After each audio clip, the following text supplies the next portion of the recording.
നമസ്കാരം, ഞാൻ രമേഷ് ഗോപാൽ, തനിമ സ്പെഷ്യൽ ന്യൂസ്. ശ്രീ ജഗദീശ്വരി ചാരിറ്റബിൾ ട്രസ്റ്റിന്റെ കീഴിൽ നിരവധി കുട്ടികൾക്ക് ഇന്ന് പഠന പുസ്തക വിതരണം നടന്നു. 2017 മുതൽ മലപ്പുറം ആസ്ഥാനമായാണ് ശ്രീ ജഗദീശ്വരി ചാരിറ്റബിൾ ട്രസ്റ്റ് പ്രവർത്തിക്കുന്നത്.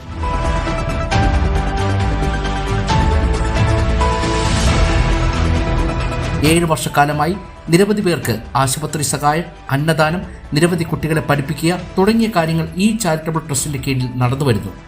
ഓരോരുത്തരും സഹായ ആവശ്യവുമായി എത്തുമ്പോൾ സമൂഹത്തിൽ നിന്ന് കിട്ടുന്ന വരുമാനം ഉപയോഗിച്ചാണ് ഈ കർമ്മം ഇവർ നടത്തുന്നത്. കാശ് തരുന്നവർക്ക് കൃത്യമായി രസീതും ഇവർ കൊടുക്കാറുണ്ട്. 150ഓളം കുട്ടികൾക്ക് പുസ്തകവും കുടയുമാണ് ഇന്ന് അവർ വിതരണം ചെയ്തത്. ഹരിവരാസനം വിശ്വമോഹനം എന്ന അയ്യപ്പന്റെ ഉറക്കുപാട്ടിന്റെ വരികളിലെ തേജസ് തന്നെയാണ് ശ്രീ ജഗദീശ്വരി ചാരിറ്റബിൾ ട്രസ്റ്റും പിന്തുടരുന്നത്. നല്ലോണം ശ്രദ്ധിച്ച് പഠിച്ച് മിടുക്കരാകുക, ഇവിടുത്തെ ഓരോ കാര്യങ്ങളൊക്കെ ഉള്ള സാധനങ്ങൾ സന്തോഷമായിട്ടൊന്ന് പറയുകയായിരുന്നു കേട്ടോ.